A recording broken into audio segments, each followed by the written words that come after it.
So Linz, if you want to jump in for just a second and talk about that flexibility in planning. Yeah.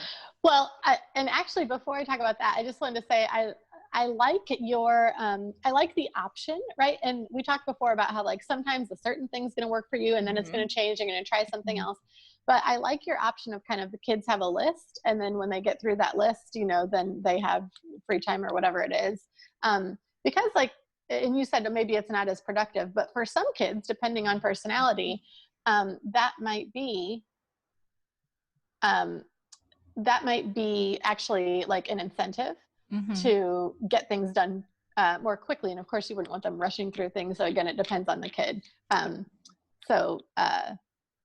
I think that's cool. I'll add to that. So we have a couple of longer blocks in our schedule. And that's what I do in the morning is I look at what the teachers have assigned. Some of them have assigned things for the whole week. Others are doing it day by day. But my 10-year-old, he has ADHD, and he needs me to kind of do a must do, may do, and order it up in sequential. So for those little blocks for him, those 2 academic blocks, we've identified, you know, math and or reading and social studies happen and writing in the morning, and then it's math and science in the afternoon. And then these are the things that must happen during this time. And he checks it off, but it has to be a short list too, Lindsey, because he's also a completer, right? So he wants to get to the bottom list as fast as possible. So if it's more than 5 things, he's rushing.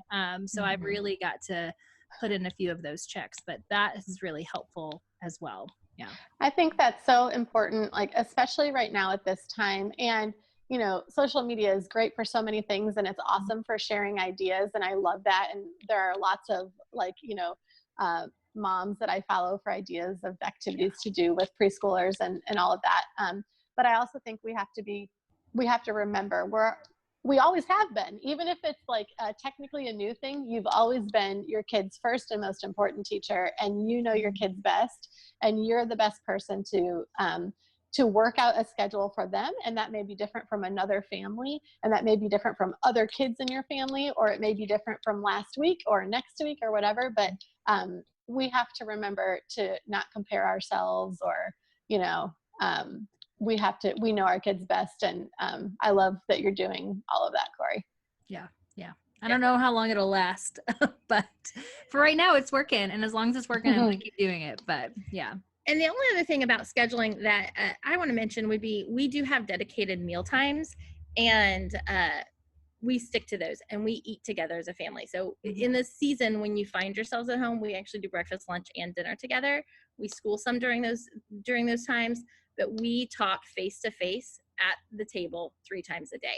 And that's a great way to kind of get in that I have like one of my kids trying to get a hold of me right now. It's a great time to get the face-to-face contact in as you're trying to, you know, fit it all in. Meal times are an excellent resource for that.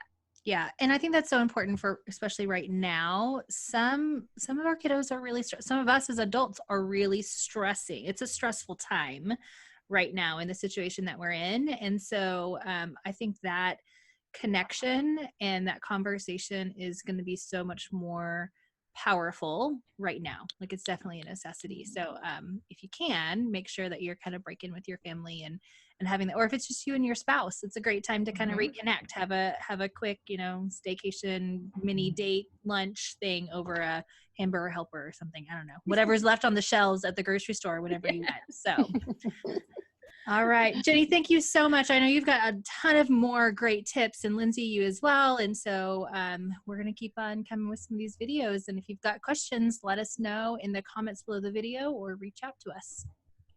Thanks, ladies. Thank you. See you guys. Bye.